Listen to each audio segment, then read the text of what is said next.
വേണമെങ്കിൽ ഒരു വാർത്ത വന്ന് കേട്ടോളൂ. എന്ത് വാർത്ത? ഒരു കൗതുക വാർത്ത. ഹായ്, ഹലോ, അസ്സലാമു അലൈക്കും, നമസ്കാരം. ഇതൊരു വീഡിയോയിലേക്ക് എല്ലാ മുത്തുമണികൾക്കും സ്വാഗതം. അപ്പൊ എന്തൊക്കെയുണ്ട് വിശേഷങ്ങളൊക്കെ?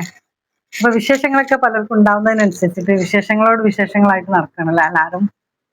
അപ്പോ എന്താ പറയാ, ഒരു വ്യക്തിക്ക് സമൂഹത്തിൽ എങ്ങനെ ജീവിക്കണം, ഏത് രീതിയിൽ നിൽക്കണം, അവരുടെ കുടുംബം എങ്ങനെ കഴിയണം, അവർ ഭർത്താവിനോട് എങ്ങനെ ഇതാവണം, അവർക്ക് കുട്ടികളുണ്ടെങ്കിൽ കുട്ടികളായിട്ട് എങ്ങനെ ജീവിക്കണം എന്നൊക്കെ പറഞ്ഞ് മനസ്സിലാക്കി തരേണ്ടതൊക്കെ ഇപ്പൊ കമന്റോളികളാണല്ലേ. അപ്പൊ കുഴപ്പമൊന്നുമില്ല, അങ്ങനെ പോട്ടെ. നമുക്ക് നല്ല കമന്റും ചീത്ത കമന്റും ഒക്കെ ആയിട്ട് കഴിഞ്ഞ വീഡിയോക്ക് ഒരുപാട് കമന്റുകൾ വന്നിട്ടുണ്ട്. അതില് ഞാന് പറഞ്ഞത് എന്താണ്, എല്ലാവരും നെഗറ്റീവ് കമന്റ് ഇട്ടിട്ടുണ്ട്, ഒത്തിരി നെഗറ്റീവ് കമന്റ് ഇട്ടിട്ടുണ്ട്. പക്ഷേങ്കിൽ ഒരാളെ കമന്റ് കിട്ടിയത് ഞാൻ പറയാം എന്നാണ് പറഞ്ഞത്. അതിന്റെ പേരിൽ ഞാൻ പേരും പറഞ്ഞു, വ്യക്തിയുടെ പേരും പറഞ്ഞിട്ട് ഞാൻ കമന്റ് ഇട്ടിരുന്നു, അല്ല വീഡിയോ ചെയ്തിരുന്നു ആ കമന്റ് വായിച്ചിട്ട്. അപ്പൊ അതിന്റെ ഒരു സംഭവമായിട്ട് പിന്നെന്താ, കുറെ അവര് തന്നെ എനിക്ക് ഈ പറഞ്ഞ വ്യക്തി തന്നെ, ഞാൻ പറഞ്ഞ പേര് പറയണില്ല, പേര് പറഞ്ഞാൽ അവർക്ക് അതൊരു മാനക്കേടാവുമെങ്കിൽ പറയാൻ പറ്റില്ല, അവർക്ക് കമന്റ് ഇടാനും പറ്റും. അപ്പൊ അവരൊരു വീഡിയോ കമന്റ് ഇട്ടിരുന്ന ഒരു പാരഗ്രാഫുകളുണ്ട്, കുഴപ്പമില്ല, ഞാനത് സന്തോഷം സ്വീകരിക്കണം. പക്ഷെ അതില് കുറച്ച് കാര്യങ്ങൾ പറഞ്ഞിട്ടുണ്ട്. അപ്പൊ ആ കാര്യങ്ങളൂടെ ഒന്ന് പറയാന്ന് വിചാരിച്ചിട്ടാണ്. അത് മാത്രമല്ല, എനിക്ക് ഭർത്താവ് ഇല്ലെങ്കിൽ ഞാൻ ജോബ് ചെയ്ത് മക്കളെ പോറ്റും. ഭയങ്കര കോൺഫിഡൻസോടാണ് പറയുന്നത് കേട്ടോ. ഇതൊക്കെ നമ്മളെ പ്ലാനിനനുസരിച്ചിട്ടാണ് ജീവിതം പോകുന്നെങ്കിൽ എല്ലാവർക്കും ഈസി ആയിട്ട് അതുപോലെ തീരുമാനിച്ചിട്ട് ജീവിക്കായിരുന്നു. നമ്മൾ ഒരാള് നമ്മളെങ്ങനെ ജീവിക്കണം എന്ന് തീരുമാനിക്കണം നമ്മളാണോ, അല്ലെ നമ്മളെ പടച്ച റബ്ബാണോ?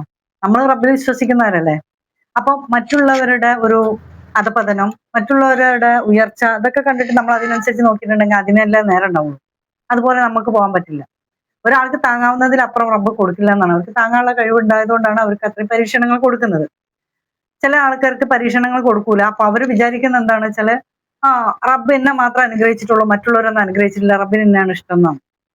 അപ്പോ എനിക്കതൊന്നുമില്ല. മറ്റുള്ളവർക്ക് കാണുമ്പോൾ പരിഹസിക്കാനും നമുക്ക് നല്ല കോൺഫിഡൻസോടെ സംസാരിക്കാനും ധിക്കരിച്ച് പറയാനും പിന്നെ ഉറപ്പിച്ച് പറയാനൊക്കെ നമുക്ക് പറ്റും. അത് താൽക്കാലികമാണെന്ന് ആ വ്യക്തി മനസ്സിലാക്കണില്ല, അത് മാത്രമേ ഉള്ളൂ. ഞാൻ വിചാരിച്ച മാതിരിയല്ല എൻ്റെ ജീവിതം പോകുന്നത്.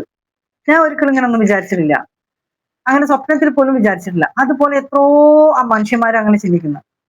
പലരും അങ്ങനെ എത്തിപ്പെടുന്നുണ്ടായിരിക്കും. എത്തിപ്പെട്ടു കഴിഞ്ഞിട്ട് അവര് പറയും, ഞാൻ എങ്ങനെ വിചാരിച്ചിരുന്നു തന്നെയാണ്, ഇത്രയും കഷ്ടപ്പെട്ട് ഞാൻ നേടിയെടുത്തതാണ്, ഞാൻ ഇവിടം വരെ എത്താൻ അത്ര എഫേർട്ട് എടുത്തിട്ടുണ്ട്, ഇങ്ങനെ ആയിപ്പോ അതിന് അതുപോലെ പ്രയത്നിച്ചാൽ ആർക്കും വരാൻ പറ്റും തോന്നലാണ്. അങ്ങനെയൊക്കെ വെറുതെയാണ്. അത് ചിലർ എത്തിപ്പെട്ട് പോകുന്നുണ്ടാവാം, അപ്പൊ അതിനനുസരിച്ച് അവർ പറയുന്നുണ്ടാവാം. വളരെ ചുരുക്കം പേരല്ല, 100% ആൾക്കാരായിരിക്കും ചിലപ്പോൾ ആ രീതിക്ക് വരുന്നത്. ബാക്കി എല്ലാവരും നമ്മൾ വിചാരിക്കുന്നതിലപ്പുറമായിരിക്കും നമ്മളെ ജീവിതം പോകുന്നത്. നമ്മളെ കയ്യിൽ ഒതുങ്ങുന്നതല്ല ഈ ജീവിതത്തിന്റെ ഇതെല്ലാം. എങ്ങനെ ഏത് വയസ്സിൽ നമ്മൾ കല്യാണം കഴിക്കണമെന്നും, എവിടം വരെ പഠിക്കണമെന്നും, പഠിച്ചിട്ട് നമ്മൾ ആരാവണമെന്നും, നമ്മളെ മക്കളെ എങ്ങനെ ആക്കണമെന്നും, നമ്മളെ ഭർത്താവ് മരിക്കാതെ നമുക്ക് ജീവിക്കണമെന്നും, നമ്മൾ മരിക്കാതെ ഭർത്താവും ജീവിക്കണമെന്നും ഒക്കെ നമ്മളെ കയ്യിൽ എടുക്കുന്ന കാര്യം നല്ലതൊന്നും. ജീവിതമായാലും മരണമായാലും എല്ലാം റബ്ബിന്റെ അടുത്ത് കിടക്കുന്ന കാര്യം. അത് പോട്ടെ. അപ്പൊ ഈ ആള് പറഞ്ഞിട്ടുള്ള കാര്യത്തിൽ ഞാൻ പറഞ്ഞ അത്രയും കോൺഫിഡൻസോടെ ആ വാക്ക് ഇതിട്ടുള്ള പ്രായത്തിന് കുഴപ്പമായിരിക്കാം, ചെറുപ്പക്കാരായതുകൊണ്ട് അങ്ങനെ തോന്നുന്നതായിരിക്കാം, കുഴപ്പമില്ല.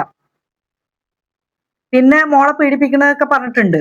പിന്നെ അതുപോലെ തന്നെ പറഞ്ഞിട്ട് വാപ്പാന്ന്, ഒരാളെ വാപ്പാന്ന്, മക്കളെ കൊണ്ട് വേറൊരാളെ വാപ്പാന്ന് വിളിക്കാൻ ആക്കൂലെന്ന്. ഇതൊന്നും നമ്മളടുത്തുള്ള കാര്യമല്ല. ബാപ്പ നമ്മളെ നിക്കാൻ കഴിഞ്ഞു കഴിഞ്ഞാൽ ബാപ്പാക്ക് തുല്യമാണ് ആ വ്യക്തി മക്കൾക്ക്, അല്ലേ? അതായത് മക്കളെ ബാപ്പ തൊട്ടിട്ടുണ്ടെങ്കിൽ പോലും ഒന്നും മുറിയില്ല. പിന്നെ ഇവിടെ പറയുന്നുണ്ട് പലതും, പിന്നെ അങ്ങനെ മകളെ പിന്നെ പീഡിപ്പിക്കാൻ നോക്കിയിട്ടാണ് പോകുന്നതെന്നൊക്കെ പറയേണ്ടത്. സംഭവം ശരി, എല്ലാ ആണും ഒരുപോലെ ഇരിക്കുമോ? ഇല്ല. ഞാൻ നജിലാന്റെ ഭാഗം പറഞ്ഞു വരുന്നല്ല, ഞാനത് തിരുത്തിയിട്ട് ഞാൻ അതാക്കുന്നതല്ല. പക്ഷെ ഞാൻ പറഞ്ഞ ഞാൻ പറഞ്ഞ വാക്കുകള് ആ ഫുള്ള് വീഡിയോ കണ്ടോ ഇല്ലേ എന്നുള്ളത് അറിയില്ല. അപ്പോഴൊക്കെ വെടിവെച്ചിട്ട് ഞാൻ പറഞ്ഞത് മാത്രം നിങ്ങൾ എടുത്ത് പറഞ്ഞ് അതുകൊണ്ട് ഞാൻ അങ്ങണ്ടാക്കി ഇങ്ങണ്ടാക്കി, പിന്നെ വേറെ എത്രയോ ആൾക്കാർ നെഗറ്റീവ് കമന്റ് ഇത്ര പോരിട്ടെന്ന് ഞാൻ പറഞ്ഞല്ലോ. അതിന് ഒരു കമന്റ് എടുത്തിട്ട് ഞാൻ പറഞ്ഞെന്ന് മാത്രമല്ലേ ഉള്ളൂ. എല്ലാവരും എടുത്ത് പറയാൻ എനിക്ക് വേറെ പണി ഇല്ലല്ലോ ഇവിടെ. ഞാൻ ഇതേ വെച്ചിട്ടിരിക്കണമെന്നില്ല. എന്നോട് ഇങ്ങനെ ഓരോരുത്തർ പറഞ്ഞപ്പോ അവരെ ഒരു കാരണം നമ്മളെ അറിയുന്ന ആൾക്കാരാണ്, നമ്മളെ ഫാമിലിയാണ്, സബ്സ്ക്രൈബർ ഫാമിലിയാണ്.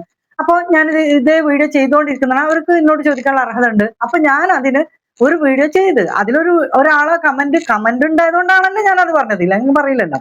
ആ അപ്പോ ഞാനത് പറഞ്ഞത് കാരണം ഇതുവരെ ഇന്ന് വരെ എന്നോടുണ്ടായിരുന്ന റെസ്പെക്ട് ഇന്നത്തോടെ അങ്ങണ്ട് പോയി. ആ വ്യക്തി കേട്ടാ, ബാക്കിയുള്ളവർക്ക് ഉണ്ടോ ഇല്ലെന്നുള്ള എനിക്കറിയില്ല. ഇത് തുമ്മിയ തെറിക്കണ മൂക്കണങ്ങ പോട്ടേന്ന് വിചാരിക്കും, അത്രേ ഉള്ളൂ. ആർക്ക് വേണം?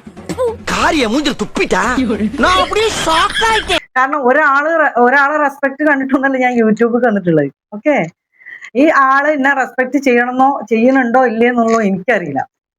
അത് ഞാൻ ഇവിടെ നിൽക്കുന്ന ആ വ്യക്തി അവിടെ നിൽക്കുന്നു അല്ലെ. ഞാൻ എന്റെ ഫാമിലിയിൽ എനിക്ക് വേണ്ടപ്പെട്ട ആൾക്കാരും എന്റേതായിട്ടുള്ള സുഹൃത്തുക്കളും എന്റേതായിട്ടുള്ള ചുറ്റുപാടിൽ ഞാൻ ജീവിക്കുന്നു. ഇവിടെ എനിക്ക് എന്നെ റെസ്പെക്ട് ചെയ്യാൻ എന്റെ മരുക്കളും മക്കളും അതിന് താഴെയുള്ളവരും മറ്റുള്ളവരും കൂട്ടുകുടുംബമൊക്കെ ഉണ്ട്. അത് ധാരാളം എന്ന് ഞാൻ വിചാരിക്കുന്ന ആളാണ്. ഒരുപാട് പേര് എന്നെ റെസ്പെക്ട് ചെയ്യണമെന്ന് ഞാൻ ആഗ്രഹിക്കുന്നില്ല. ഞാൻ അങ്ങനത്തെ ഒരു തരത്തിൽ പോകുന്ന ആളുമല്ല. അങ്ങനെയാണെങ്കിൽ ഈ മേഖല കൂടുതൽ പല ലെവലിൽ പോകാനുണ്ട്. ഞാൻ അതിൽ നിന്ന് വിട്ട് കഴിഞ്ഞിട്ട് മാറി നിന്നിട്ട് വേറെ രീതിയിൽ കൂടെ ജീവിക്കണം എന്ന് വിചാരിക്കുന്ന ആളാണ്. ഞാൻ അങ്ങനെ ജീവിക്കുന്നുമുണ്ട്. പിന്നെ ഇത് ഞാൻ യൂട്യൂബ് ഒഴിവാക്കാൻ ഞാൻ ഉദ്ദേശിച്ചിട്ടില്ല. പിന്നെ വേറെ 2-3 മെസ്സേജ് കമന്റ്. ബീൻ അവളുടെ ഉമ്മയെ വിളിച്ച് തെളിവോടെയാണ് പറഞ്ഞത്. തെളിവില്ലാതെ എന്തെങ്കിലും പറഞ്ഞോട്ടെ, ആരുമ്മനെ വിളിക്കണം എന്നുള്ളത് ആദ്യം ആലോചിക്കണം അല്ലെ. അപ്പൊ അവര് വിളിക്കേ അവര് പറയേ എന്തെങ്കിലും ചെയ്തോട്ടെ, ഞാൻ അതൊന്നല്ല പറഞ്ഞു. ഒരു പെണ്ണ് വേറൊരാണിനെ നിക്കാഹ് കഴിഞ്ഞു എന്നാണ് ഞാൻ പറഞ്ഞത്. നിക്കാഹ് കഴിഞ്ഞാൽ ഹലാലായ ബന്ധാണെന്ന് ഞാൻ പറഞ്ഞിട്ടുള്ളൂ. അല്ലാതെ അവള് പണിയെടുത്തതോ അവളെ പിടിച്ചതോ ഇതാക്കിയതോ ഒന്നല്ല ഞാൻ പറഞ്ഞത്. ശരിയാണെന്ന് ഞാൻ ഒരിക്കലും പറഞ്ഞിട്ടില്ല. അങ്ങനെ നിങ്ങൾ കേട്ടോ? ഞാൻ പറഞ്ഞിരുന്നോ അവള് പണിയെടുത്തത് അല്ലെ മറ്റവന് പണിയെടുത്തത് ആക്കി? ആരവിടെ മുന്തിയോര്? എല്ലാം പോയിട്ട് ഇപ്പൊ കിട്ടുന്ന ഒരു പാണ കല്യാണം കഴിക്കുന്നുണ്ടെങ്കിൽ ഏതാണ് നല്ലൊരു പെൺകുട്ടിനെ കിട്ടുക ഹലാലായത്? കന്യകത്വം അത് ആ പാട നശിക്കാത്ത പൊട്ടാത്ത ഒരു പെൺകുട്ടിനെ നിങ്ങൾ കാണിച്ചു തരാൻ പറ്റുമോ ഒരു രീതിയിൽ? ഇന്ന് ആണും പെണ്ണും എല്ലാം കണക്കന്നെ. എല്ലാവരും ഈ ലെവലിൽ പോകുന്നവരുണ്ട്, ഇല്ലാത്തവരുണ്ട്, വളരെ ചുരുക്കമായിരിക്കാം. പിന്നെ ഒരാളെ മാത്രം മറ്റുള്ളവർ പറയുമ്പോൾ പിന്നെ തെറ്റ് ചെയ്യാത്ത ആളായിരിക്കണം.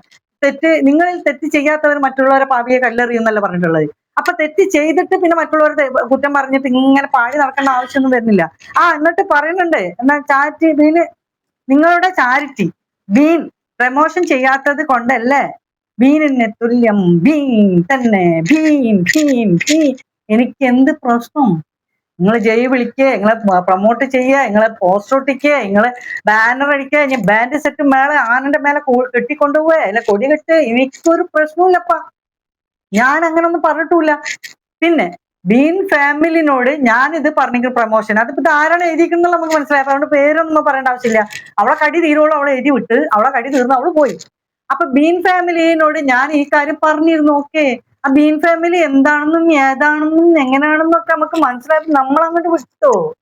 അതിവിടെ കണ്ടുകൊണ്ടിരിക്കുന്നില്ല. ഞാൻ മാത്രമല്ല, ഞാൻ ആര് എന്നുള്ളത്, അതാണ് ഞാൻ ആദ്യം ആ വീഡിയോ പറഞ്ഞത്. ഞാൻ ആര് എന്നുള്ളത് നിങ്ങൾ കാണുന്നുണ്ട്.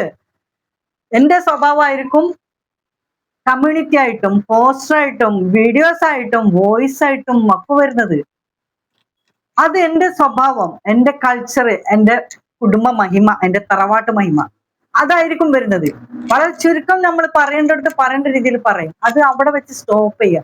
ജനിച്ച കാലം തൊട്ട് അല്ലെ യൂട്യൂബ് എടുത്ത കാലം തൊട്ടിട്ട് നേരെ നമ്മളത്തെ പല്ല് വെച്ച് മോറ ഇങ്ങാണ്ട് ഇതിന്റെ മേലെ വന്നിട്ട് ഒരാളെ പറ്റിയിട്ടൊന്നല്ല കിട്ടുന്നത്. ഏതാ ഒരു കണ്ടന്റ് വേണം. കണ്ടന്റ് തന്നെ വേണ്ടേ? കുട്ടികൾക്ക് തിന്നാൻ കൊടുക്കണല്ലോ. അപ്പൊ പിന്നെ നമുക്ക് ആ കണ്ടന്റ് കിട്ടണമെങ്കിൽ എന്ത് ചെയ്യണം? മറ്റുള്ളവർ തെറി വിളിക്കണം. തെറി വിളിച്ചാലോ 4-5 കുറെ ആൾക്കാർ നമ്മൾ നോക്കാനുണ്ടാവും, പറയാനുണ്ടാവും. അപ്പൊ ആ വീഡിയോ ഉയർന്നു പോകും. ജനങ്ങൾക്ക് ആവശ്യം അതന്നാണ്. മറ്റുള്ളവരുടെ ഫാമിലിയിൽ കയറിയിട്ട് വളർത്തതും പുളിച്ചതും തൂറിയതും ചത്തിച്ചതും ഇങ്ങനെ ചിക്കിച്ചിക്കിഞ്ഞ് ഇങ്ങനെ ഇട്ടുകൊണ്ടിട്ട് അതിങ്ങനെ മണത്ത് ആസ്വദിച്ച് തോർത്തി തിന്ന് അതിലൊക്കെ കുപ്പി ആക്കിയിട്ട് അങ്ങോട്ട് പോണം. എന്നിട്ട് രാത്രി നമുക്ക് കിടന്നുറങ്ങുമ്പോൾ വീണ്ടും പറയും അതിന്റെ അടിയിലൊരു കമന്റും, നിങ്ങൾക്ക് വേറെ പണിയൊന്നുമില്ല താത്തെ വെറുതൊക്കെ എടുത്ത് പറയാന്, അതാക്കാന് ഇതാക്കാന് മറ്റുള്ളവർക്ക്. ഇവര് പറയണ ഇവരെ കമന്റും ഇവർക്ക് പോയി നോക്കണതിനും കുഴപ്പമില്ല, അവർ കേൾക്കണതും കാണുന്നതിനും ഒന്നും കുഴപ്പമില്ല. അപ്പൊ നമ്മൾ എന്ത് പറയണതിനാണ് കുഴപ്പമില്ല. അപ്പൊ അങ്ങനെയുള്ള വീഡിയോസ് കാണാനാണ് ജനങ്ങൾക്ക് താല്പര്യം. അല്ലാത്തതിന് താല്പര്യമില്ല. ഇപ്പൊ ഞാൻ ഇത് കഴിഞ്ഞിട്ട് എത്ര വീഡിയോസ് ഞാൻ ഇങ്ങനെ ഡ്രസ്സിന്റെ വീഡിയോസും മറ്റുള്ള കാര്യങ്ങളൊക്കെ ഇട്ട് സ്റ്റിച്ചിങ്ങിന്റെ ഇനിയിപ്പോ സ്റ്റിച്ച് ചെയ്യുന്നതിന്റെ വീഡിയോസ് ഇടാണ്ട് കട്ട് ചെയ്യണതിന്റെ വീഡിയോസ് ഇടുന്നുണ്ട്. പിന്നെ ബിസിനസിനെ പറ്റിയിട്ട് ഞാൻ ഇടുന്നുണ്ട്. ഞാനായിട്ടൊരു പെണ്ണ്, ഞാൻ ആദ്യം വന്നിരുന്നു, ഞാൻ ആദ്യം ചെയ്തിരുന്നു, ജോലി ചെയ്തിട്ട് എന്റെ മക്കളെ ഇത്ര ഈ ലെവലിൽ എത്തിച്ച് കെട്ടിച്ച് ഒരു ലെവലിലാക്കി എല്ലാത്തിനും എത്തിക്കേണ്ടടത്തേക്ക് എത്തിച്ച്. ഇതേപോലെ നിങ്ങൾക്കും ആണെങ്കിൽ ഇതേപോലെ ആവണമെന്നില്ല, ഇതേപോലെ ഇതിലും കൂടുതൽ നിങ്ങൾക്ക് കഴിയും, നിങ്ങളിൽ കഴിവുണ്ട്. അപ്പൊ ഇതേപോലെ ഒരു ബിസിനസ് എന്തെങ്കിലും ചെയ്താൽ നന്നായിരിക്കും എന്ന് പറഞ്ഞിട്ട് ഞാൻ എത്ര വീഡിയോസ് ഇട്ടിരുന്നു, അതിന് എത്ര ആൾക്കാർ നോക്കിയിട്ടുണ്ട്? ഈ പറയുന്ന മാതിരിയൊക്കെ വന്ന് നോക്കിയോ? ഇല്ല. എന്നാ കാരണം അത് ഇൻട്രസ്റ്റ്, നോ ഇൻട്രസ്റ്റ്. അപ്പൊ അതിനത്ര ഇൻട്രസ്റ്റ് ഇല്ല. മറ്റുള്ളവർ അവിഹിതത്തിൽ കേൾക്കുന്ന ആ സുഖം ഇതിനുണ്ടാവില്ല. ഒരു തുണിയുടെ പീസായിട്ട് എന്തെങ്കിലും കാട്ടണതിന്റെ ആ സുഖം ഉണ്ടാവുമോ? ഇല്ല. അപ്പൊ ആ ഒരു സംഭവം അതാണ് ഞാൻ ചോദിക്കുന്നത്. ഇത്രയും വീഡിയോ ഇട്ടിട്ട് വരാത്ത മാതികളൊക്കെ ഈ വീഡിയോ ഇട്ടപ്പോ വന്ന് എന്നിട്ട് അതിൽ വിട്ട് കുത്തി കുടിച്ചിട്ട് അത് ഹറാമല്ല ഒരാളെ റൂമിലിട്ട് പിടിച്ചത്, എന്നിട്ട് കഴിഞ്ഞിട്ട് അതിന് മുന്നേ ഇയാൾക്ക് കല്യാണം കഴിച്ചുകൂടായിരുന്നു. എടോ ആരാടാ തീരുമാനിച്ചിട്ട് ഉറപ്പിച്ചിട്ടെല്ലാം ചെയ്യുന്നത്? ആർക്കതൊക്കെ പറ്റുക? നമ്മൾ പറയും നമ്മൾ ഇത്രയും ലെവലിൽ ഇത്രയും നന്നായിട്ട് വെളുപ്പിച്ചിട്ട് നടക്കാം. ഞാൻ വെളുപ്പിക്കാൻ അതുപോലെ പറഞ്ഞ് നിങ്ങൾ വെളുപ്പിക്കണ്ടാണ്. എനിക്ക് വെളുപ്പിക്കേണ്ട ആവശ്യമൊന്നുമില്ല. എനിക്ക് അവളെ വെളുപ്പിച്ചിട്ടൊന്നും കിട്ടാനുമില്ല. അപ്പൊ ഒരാള് കല്യാണം കഴിക്കണേന് കിടന്നിട്ട് കാറി കരഞ്ഞ് ഉണ്ടാക്കിയിട്ടൊന്നും ഒരു കാര്യമില്ലല്ലോ. അവര് ചെറുപ്പക്കാരെ കല്യാണം കഴിച്ചിട്ട് അടിച്ചു പൊളിച്ച് ജീവിക്കട്ടെ. മറ്റുള്ളവർക്ക് എന്തായാലും വിഷയം എന്നാണ് ഞാൻ ചോദിച്ചത്. അതിനിങ്ങനെ പറയേണ്ട ആവശ്യമില്ലല്ലോ. എന്റെ കസ്റ്റമർ വരുന്നുണ്ടെന്ന് തോന്നുന്നു. അപ്പോ നിങ്ങളുടെ അഭിപ്രായം എന്തായാലും അറിയിക്കാം. ഓക്കെ.